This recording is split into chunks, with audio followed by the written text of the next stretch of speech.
Alright, I've got my DBX 1BX Series 2 one-band dynamic range expander, and I have it hooked up to my MPC1000, which has some 707 sounds in a 707 kit in there. I'm going to do a little bypass and engage and let you know what it sounds like. So let's start. Right now it's bypassed. Let me do a little scan here. This one's in really nice condition. Okay, let's go.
Hopefully that was a decent demo for you to know.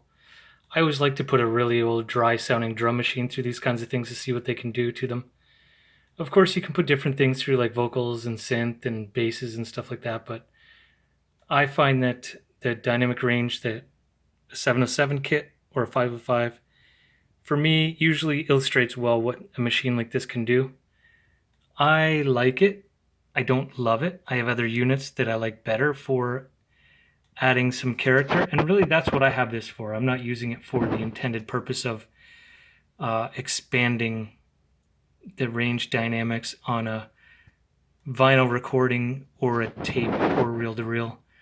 I buy these kinds of things to use them incorrectly and nastify some sounds that I'm putting through. And this one's nice, but it doesn't quite really fit that bill, so I'll be letting it go. Thanks for watching. See you on the next one.